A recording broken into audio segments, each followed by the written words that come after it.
He never knew why his girlfriend's dog hated him, especially whenever he kissed her, until their wedding day when he walked in on them doing something unimaginable. Welcome back to Noble Revenge Stories, where truth cuts deeper than fiction.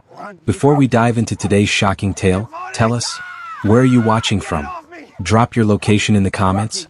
We love seeing how far our stories travel. And if you haven't already, don't forget to subscribe and turn on notifications so you never miss a twist. It was my wedding night. I arrived at the hotel with Brutus, my big, strong, serious-looking bulldog. A sleek black car pulled up in front of a luxurious beachfront hotel, and the driver opened the door for me. I stepped out, heart racing, cheeks flushed with excitement. Tomorrow was the big day. I was getting married. Everything was perfect, at least I thought it was. Brutus jumped down beside me, his massive head turning side to side as he scanned the area like a trained bodyguard. His tail didn't wag. He never wagged it around Alex. He stayed close to me, eyes sharp, alert. Just then Alex, my soon-to-be husband, came rushing out of the hotel lobby. He looked stunning in his white shirt and dark jeans, but more than that, he looked happy to see me. That made me smile. He walked fast, arms wide. "Babe," he called, pulling me into a warm hug. He kissed my cheek gently. "Woof, woof." Brutus growled, loud and angry. Without warning, he lunged forward and bit Alex's trouser leg. I gasped and yanked his leash hard. "Brutus, stop it," I shouted, embarrassed. Alex yelped and jerked his leg away, stumbling backward. "Why do you always bring this dog with you?" he snapped, glaring at me. He nearly bit me. "I'm sorry," I said, pulling Brutus back to my side. "He's just protective." "But why does he act like this only with me?" Alex asked, his voice tense.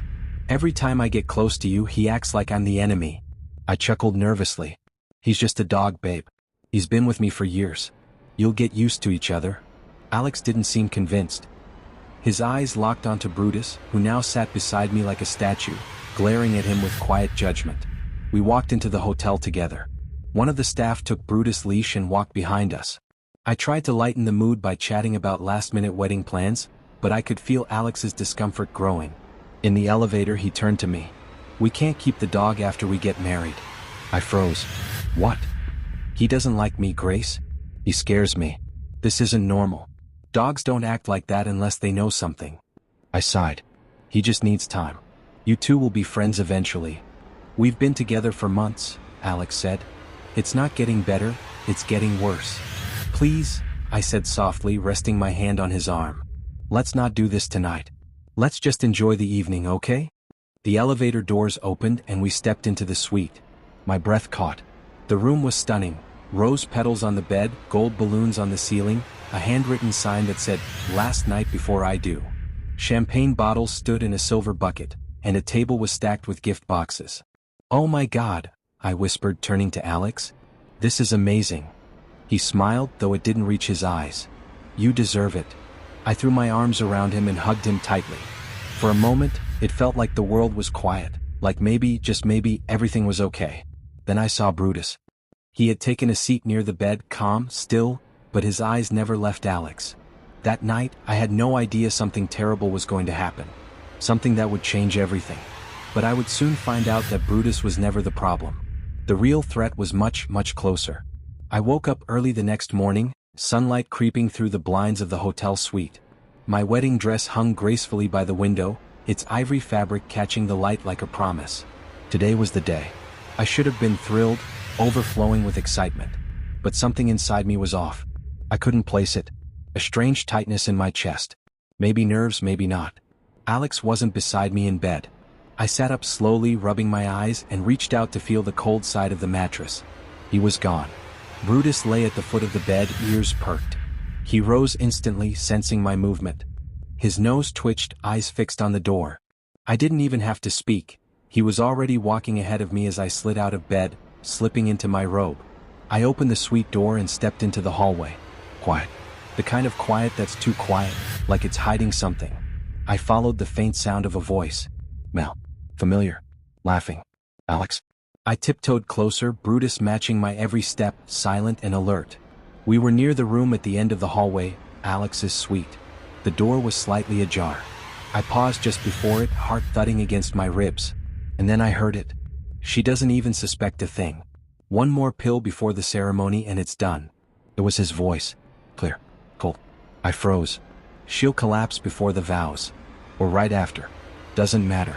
Once she's gone, everything she owns becomes mine. My heart stopped. Brutus growled lowly, but I grabbed his collar quickly. No, I whispered. But I didn't need confirmation. His next words shattered whatever hope I had left. You wore your bridesmaid dress, right? He chuckled. The voice on the other end of the call was too faint to make out. But I didn't need to hear her name. My knees buckled as realization slammed into me. One of my bridesmaids. My best friends. One of them. They were planning to kill me. I felt the floor tilt. My body wouldn't respond. My throat dried up. The bouquet in my hand slipped and hit the floor softly, petals breaking. I stumbled back, gasping for air. Tears blurred my vision. My wedding makeup was ruined, but I didn't care. The world around me felt like it was closing in. My chest burned. My breath came in short gasps. I had to get out. I turned and ran. Brutus followed immediately, protective and fast. My heels clicked against the floor like gunshots in a cathedral. My gown flowed behind me, ghost-like. I didn't stop until I reached the stairs. My father. My stepmother. They were the only people I trusted now. I rushed down, half tripping over the fabric of my robe. My vision swam. Lights flickered around me. I couldn't breathe. I couldn't think. Stay alive, Grace. Just a little longer. I reached the door to their suite and knocked frantically. No answer. I slammed my fist against it. Dad. Mom. I cried. The door opened. My father's eyes widened as he saw me collapse into his arms. Grace. What's wrong? They want to kill me, I gasped, gripping his shirt. Oh, what are you talking about? But before I could answer, everything went dark. I collapsed. The last thing I heard was my stepmother's scream and Brutus barking madly before the silence swallowed me whole. I woke to beeping. Slow, rhythmic, steady. The room was quiet except for the sounds of machines beside me. My eyelids were heavy, my mouth dry. Everything ached. But I was alive. Barely. I tried to move, but my limbs felt like stone. My fingers twitched. My heart pounded softly beneath my ribs. A nurse walked in and gasped as she saw my eyes flutter open. You're awake? She whispered, stepping closer. I nodded just slightly. Wait, let me get your family. No, I rasped. My voice was cracked and hoarse. Don't tell them I'm awake. The nurse blinked. Miss, they're waiting outside. Your fiancé, your father, everyone. I know. But please, not yet. I looked at her, forcing the urgency into my gaze. I need you to promise me. Not a word. She hesitated for a long second. Then she nodded. I won't tell. It was survival now. I had to stay quiet. I had to find out how deep the betrayal went. Later that day, I asked for Dr. Allen, my personal physician. He was an older man, kind, calm, and the only medical professional I truly trusted. When he walked in, everyone else was asked to leave. He sat close, concern written all over his face. What happened? He asked gently. Someone is trying to kill me, I said. My voice was quiet but steady. His eyes widened. Grace. I heard them, I continued. Alex, and one of my bridesmaids. I don't know which one yet. But they were on the phone. They've been giving me something, pills, I think. He said I'd be gone before or after the vows, that everything I own would become his. Dr. Allen leaned back, processing. You think it's poison? I nodded. I need proof. I need to know how many people are involved. I need to see who celebrates when they think I'm gone. He was quiet for a long time. Grace, what are you saying? I want to fake my death. He stared at me horrified. You can't be serious. I am, I said firmly. It's the only way. Silence. Then slowly he nodded. I can make it look real. Lower your heart rate. Pale your skin. You'll look gone. But Grace, this is dangerous. I'm already in danger, I whispered. If I don't do this, I'll end up truly dead. That night we put the plan in motion. He gave me the shot himself. My breathing slowed. My skin cooled. My heartbeat softened. And then, I was gone. At least to the rest of the world. Dr. Allen placed ice packs beneath my arms and behind my knees to drop my body temperature. The monitors were disconnected. Then he picked up his phone and made the call. I'm sorry, he said. She's gone. An hour later, the news had spread like wildfire. Grace is dead. The mansion filled with sobbing. Friends, family, reporters. The woman in the casket was cold, pale, lifeless. Me. I listened from inside my body, silent and still as the grave. I felt the tears land on my face. I heard their voices, but none of it was real. I was waiting for the truth. My funeral wasn't immediate. In the will I left behind, I demanded 10 days of mourning. 10 different people. One each day. Then and only then would the true will be read. They had no choice but to comply. Day 1, Alex. He walked in wearing a black suit, eyes red, lips trembling. He looked like a broken man. "My love," he whispered, falling to his knees beside the casket.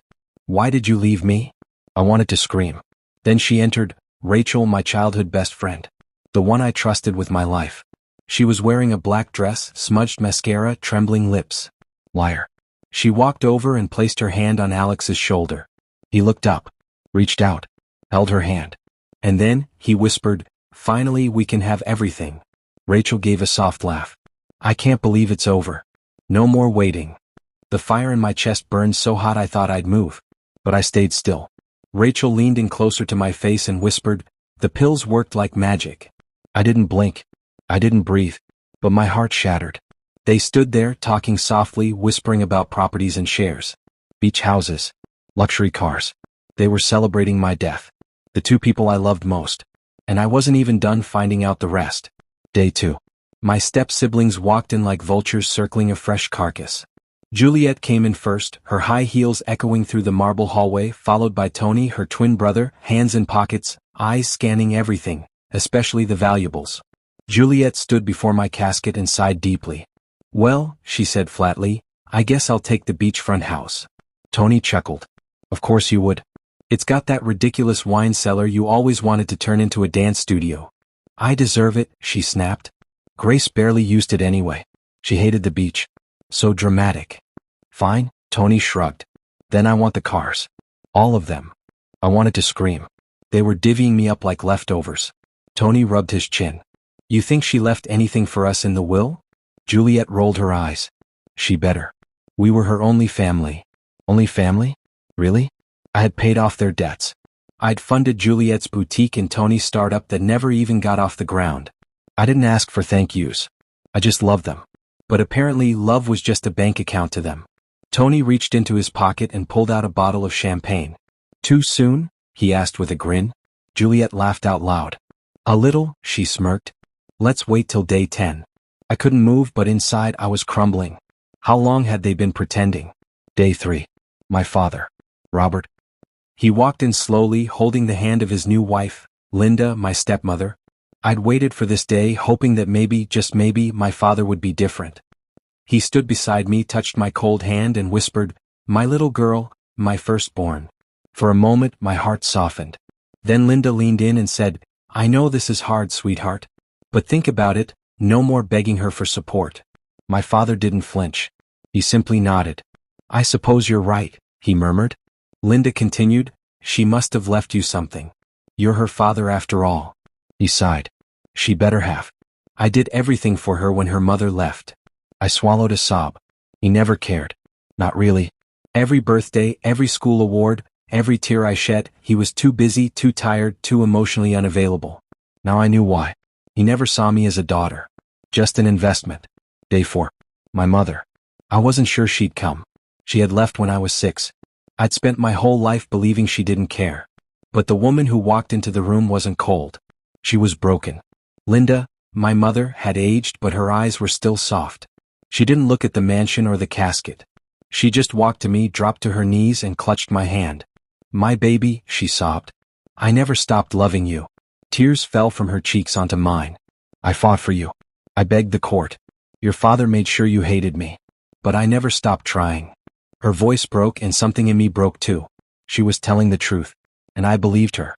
For the first time in years I felt something warm bloom in my chest. Hope. "I'm so sorry," she cried. "I wasn't there for the heartbreaks. I wasn't there to protect you from this." I wanted to hold her. Tell her I forgave her. That I was still here. But I had to wait. My plan wasn't done. Day 5. The household staff. They filed in one by one. Maids, cooks, cleaners. Many of them were crying. Not politely. Not for show. Real messy grief. But one of them stood out. David. My driver. He stood at the back of the room, his hands clenched, his eyes red. He waited until everyone else had paid their respects before stepping forward. He bent over the casket, his lips close to my face. "I'm sorry, Grace," he whispered. My breath hitched. I should have said something. I saw them. Heard things. I should have told you. My stomach twisted. He knew. I was scared, he confessed. I thought you wouldn't believe me. I thought I'd lose this job. But I swear to you, I would have died for you. His voice cracked. Because I loved you. From the first day I saw you at that mall. I knew I'd do anything to be near you. I couldn't stop the single tear that rolled from the corner of my eye. He loved me. Not for my money. Not for my house. But for me. He kissed my forehead gently. I hope wherever you are, you're at peace. Then he turned and walked out, leaving a gaping silence behind.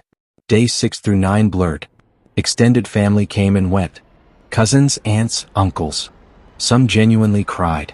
Others whispered to each other about which house was in which city. One cousin asked loudly if the vault had been opened yet. I couldn't wait any longer. By the 10th day I was ready. I had seen everything I needed to see. The stage was set. The camera crew had been paid. The USB drive was ready. Every lie, every betrayal had been captured. Now it was my turn. They thought I was gone. 10 days had passed since I disappeared into the shadows of my own wedding day, and the world moved on like I never existed. My obituary circulated in secret corners. My so-called loved ones cried crocodile tears. But me? I was watching.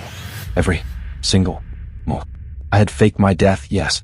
But not to escape, to witness. To feel their lies in real time. To let the poison fully reveal itself. And now it had. The theater was done. The masks had slipped. It was time for the final act. I stood before the full-length mirror of the private dressing suite I had booked under a fake name. My fingers trembled slightly as I adjusted the veil over my face. Not out of fear, no, but out of rage. Dressed in pure white, I looked like a ghost. Fitting. Because tonight, I would return like one. A ghost from the grave they tried to dig for me, not with shovels but with betrayal. "Are you sure you want to go through with this?" the hotel manager, who had helped me hide, asked gently. I turned to him. My eyes cold. Focused. Yes. It's time they see what a woman looks like when she returns from the ashes they tried to bury her in. He gave a respectful nod and opened the private elevator. As the golden doors closed behind me, my heart pounded like a war drum. Not from anxiety, from the fire that had been burning in me for 10 days. I had watched my best friend Juliet move into Tony's house like she'd always belonged there. I had seen my younger sister, blood of my blood, walk through my home in my clothes like they were hers. And worst of all, I had watched my father laugh with Tony like nothing happened. They didn't just betray me. They erased me. But now I would remind them. The elevator dinged. It was time. Down in the grand banquet hall, Tony's voice echoed over the mic.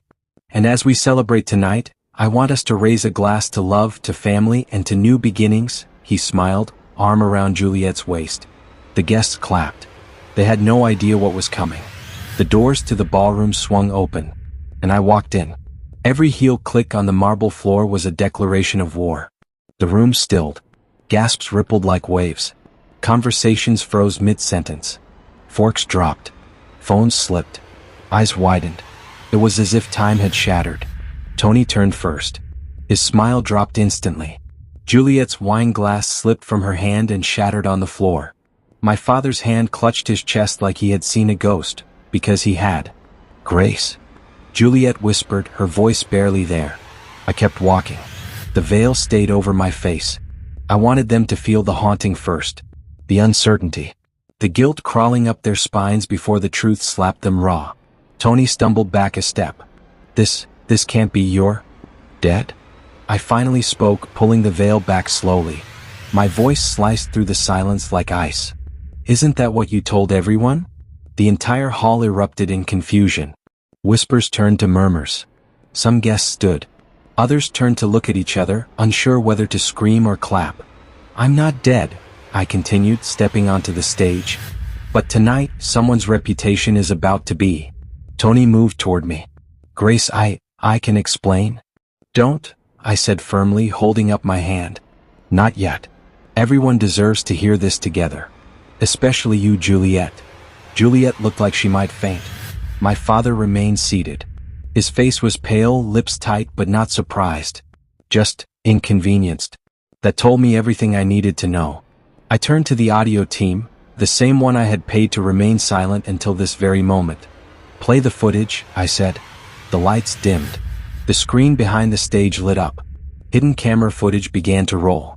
Tony's voice. Juliet's laughter. Their sickening plans. Their celebration after they thought I was dead. Their lies. Their betrayal. Word by word, it spilled out for everyone to hear. Gasps, screams, shouts. My mother, who had sat quietly beside my father, covered her mouth and turned away in shame. A guest stood up and shouted, "This is madness." I didn't blink. I turned toward Tony. "You were going to marry me and bury me the same day. Tell them.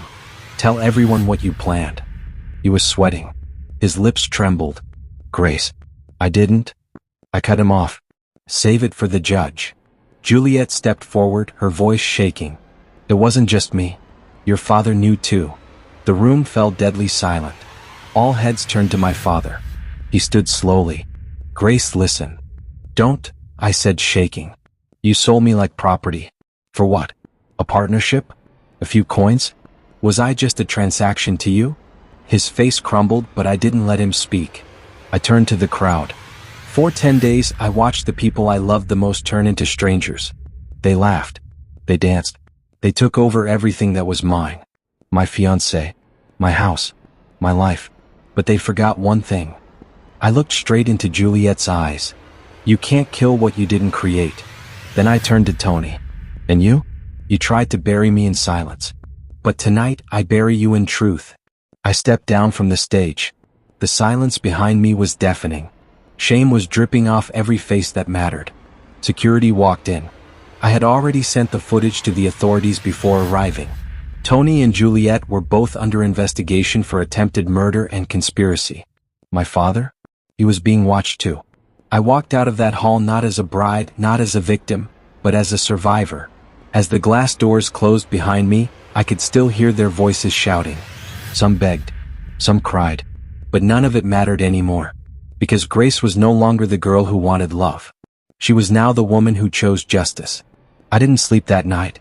Not because I was scared, but because my heart was roaring louder than sleep could ever hush. The moment I stepped out of that hall, the world behind me collapsed.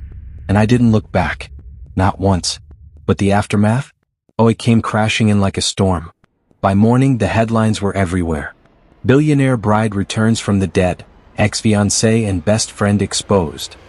Attempted murder disguised as marriage. Father of victim under investigation for involvement in plot. My face was on every blog, every talk show, every trending topic. They were calling me a phoenix, a warrior, a living miracle.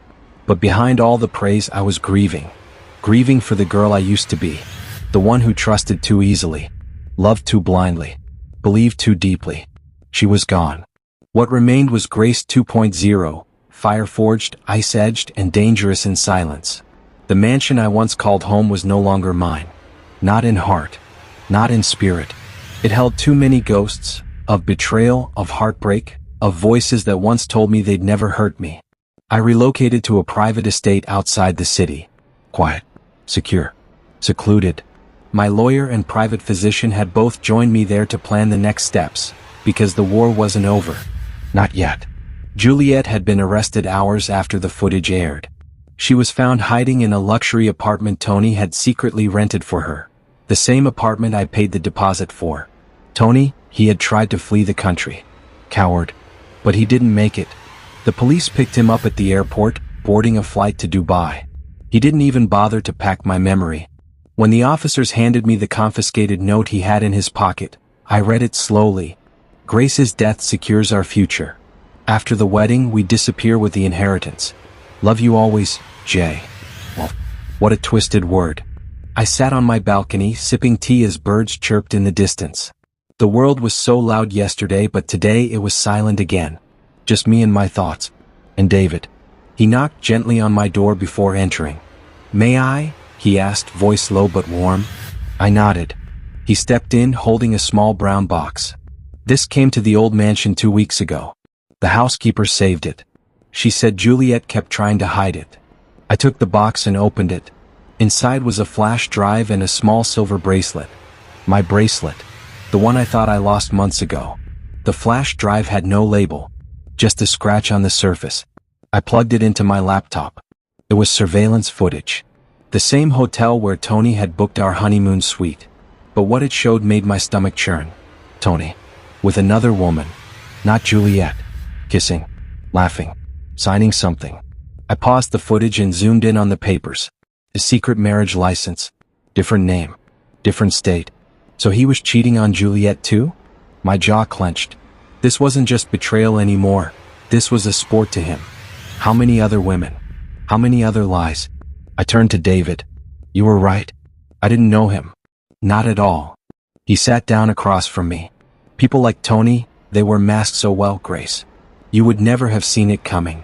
I looked at him, this man who had worked for me for years without ever crossing boundaries, who loved me in silence, protected me without reward. Why didn't you ever tell me? I asked. David exhaled. Because I thought it wasn't my place. I thought love would blind you to the truth. And I didn't want to be another man telling you what to do with your life. His voice was raw. Real.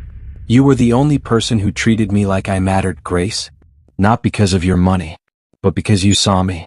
And I didn't want to lose that. I blinked back tears. For the first time in a long while, I believed someone. Truly believed them.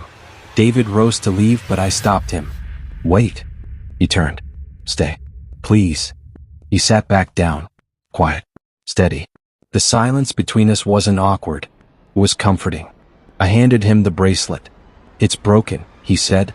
I know, I whispered. But so am I. Yet here we are.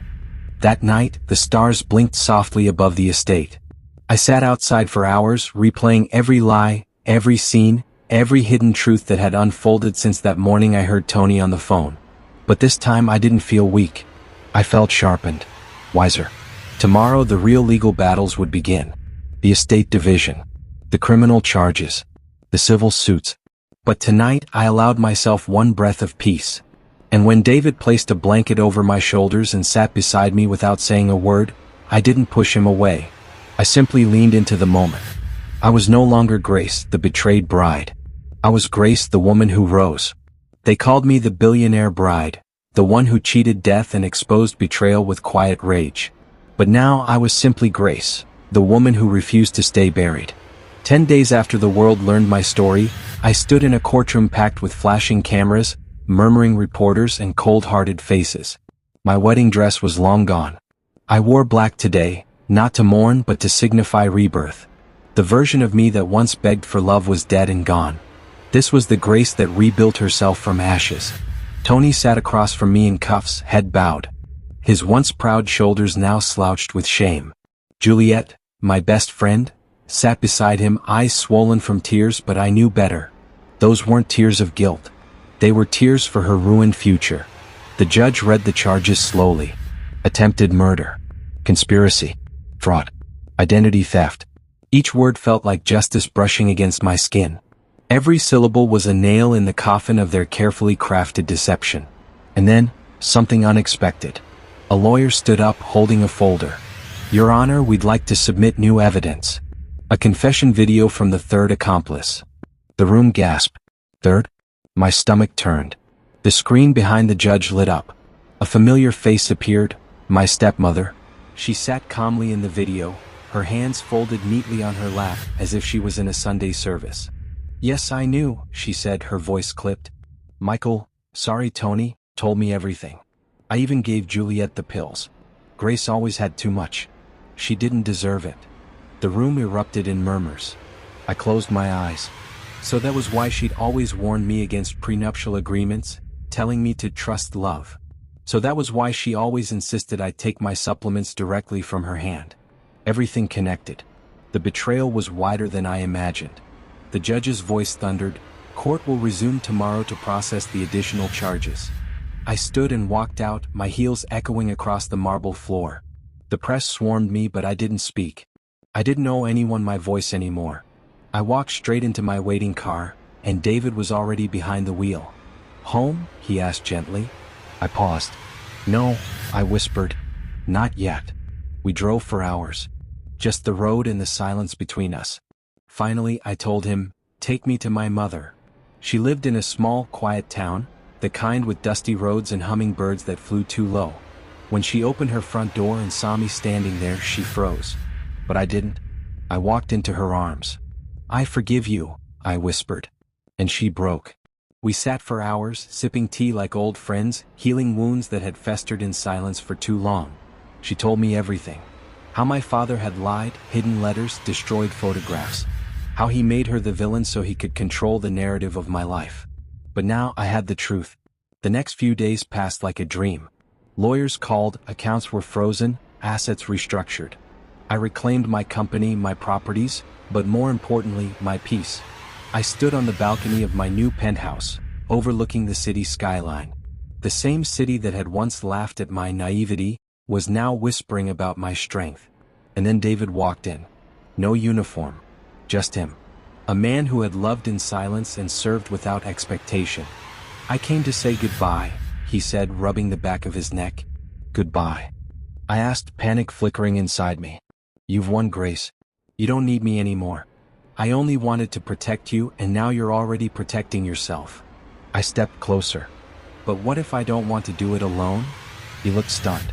I reached into my drawer and pulled out something I had kept for years, a small photo of the first day I hired him. Back then, I didn't even remember his name. But he had always remembered mine. "I need someone beside me who saw me when I was invisible," I said softly. He didn't say a word. He just held my gaze. And then I whispered, "Stay." He smiled. And that was enough. 3 months later, the world was still talking. The documentaries, the podcast interviews, the books. But I stayed away from all of it. Instead, I built something new. A foundation for women who had survived betrayal. A center that helped victims of emotional abuse find their voice again. I named it Grace Within. And every morning when I woke up, I didn't think of Tony, or Juliet, or the family who sold me for inheritance. I thought of Grace, the woman who died and rose again. Not for revenge, but for redemption and love. It found me, not in grand gestures but in daily acts of loyalty, kindness, and truth. The world may know me as the billionaire bride. But I know myself as something far more powerful. A woman who wasn't destroyed. A woman who returned stronger. A woman who reclaimed her name, her life, and her love. I am Grace. And this is just the beginning.